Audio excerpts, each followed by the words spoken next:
Hello, I'm Herminia Ibarra, Professor of Organizational Behavior at INSEAD, and I have with me here on Knowledge Vivienne Cox, formerly a Senior Executive at BP and currently Non-Executive Director at a number of boards. Last time you were here on Knowledge, we talked about your role at BP. You were just taking over alternative energy at that time and became increasingly concerned with issues of sustainability.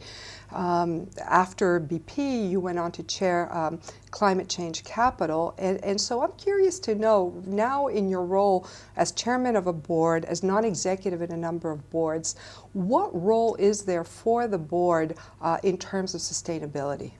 And I think it's a really important strategic question. To me, this is not about CSR, this is a strategic question, and it is about the long-term future of an enterprise.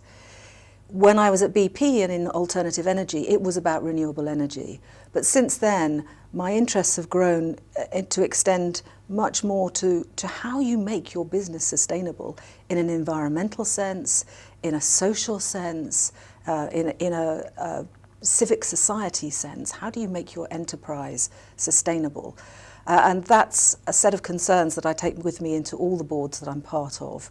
I'm on the board of Rio Tinto, where I sit in their Sustainability Committee, the board of BG, where I sit on their Sustainability Committee.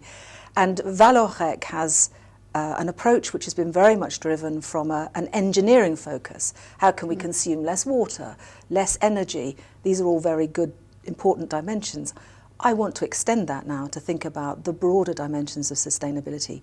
What is your role in society, and how do you get a right from that society to sustain your business for the long term?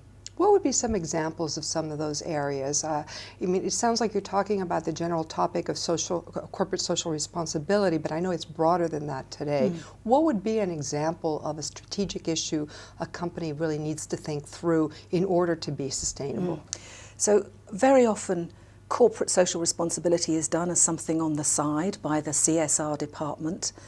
And whilst they have a really important role to play, I think this is a board-level strategic issue. So to give you an example, if I was thinking about a company like BG, oil and gas, thinking about entering into a new country, to give an example, Tanzania, how do you go into that country in a way which respects not only the environment when you explore for oil, when you transport your oil, not only respects the environment, but also respects all of the social structures which exists and works out how to add to that country's development in a way which makes that country more successful and your own business more successful. How does a board juggle with the age-old question? Sustainability is a longer-term endeavor, longer-term time frame, and the market's obviously put on a lot of short-term pressure. What's the role of the board in juggling that? See, I don't see that distinction. I see a lot of short-term measures that you can take that actually save you money.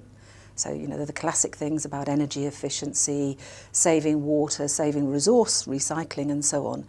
But actually these strategic issues about how you think about your business and how you think about its long-term future, I think are about creating the most value.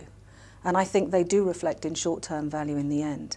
And I have to say, one of the real benefits is the motivational effect this often has for the people that work in the companies, because what they see is that you're trying to do your business in the right way being the right way for the company, for the country that you're operating in, and for the planet that you're part of. You have seen that increasingly it's important for keeping and motivating the talent that you have to make sure that you're very much engaged in sustainability issues.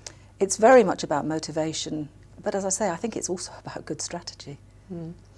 I have a slightly different question. A lot of the people that I see are very interested in making the transition from executive roles as managers in organizations to non-executive director roles. And so I'm curious to have your take on how you made that transition. What kind of skill set did you need to acquire, and how did you acquire it? I mean, I was fortunate that I already had a non-executive role on the board of Rio Tinto before I left BP. So I understood something of both worlds. But I don't think I fully understood that I was actually stepping into a second career. I thought that I was leaving my BP career and that these would be interesting things to do to keep me active in the business world. It's a second career.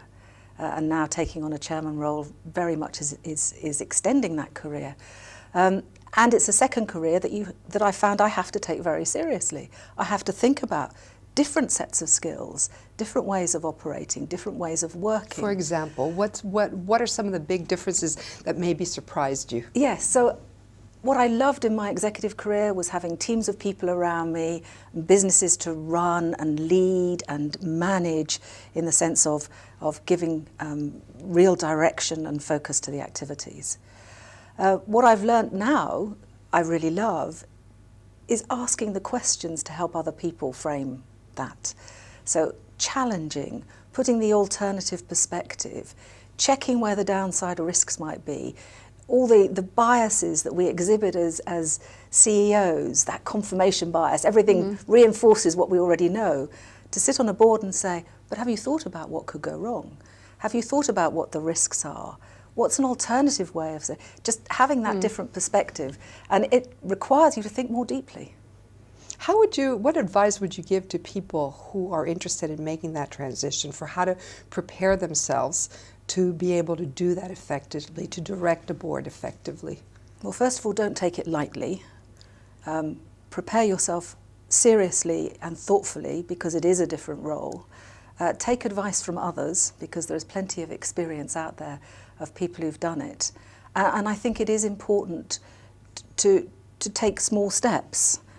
So if you are an executive, think about taking a role on a not-for-profit, for example. Think about spending as much time as you can interacting with your own board and observing their dynamics and processes. Go and be taught. There are plenty of people, including INSEAD, who can teach you well about some of the things you need to consider. So I think this is something about preparation. On a somewhat different topic, there's been a lot of discussion about the importance of having women in leadership roles and women in boards lately. From your experience, what difference does it make? Is it important to have women in leadership roles in corporate boards? I think it's critical to have diversity on a board. I think the diversity can come in several forms, but I think diverse voices coming together in an environment where those voices can be heard, where there is honesty, openness, transparency, and there is good dialogue, then that diversity adds hugely. And I think the female dimension is a really, really important dimension of that diversity. My observation, and it's somewhat stereotyped, but it is my experience, is that women are less directive, they are better at listening, they are better at bringing in others, and they therefore can complement the discussion really powerfully, provided they're in an environment where they have the confidence to do so and they're given the space to do so. That fits some of the research I've seen that says that the part of what women bring isn't just what they bring themselves, but how they affect the behavior of the entire group and the dynamic of the group. And I've certainly seen that. It's difficult to do when you're the only woman there. And so there is something... What's the magic number? How many do you need? In my opinion, it's 3. 3. It's 1's okay, 2's better, 3's good. Okay. Thank you very much, Vivienne. It's been wonderful to have you with us again. Thank you.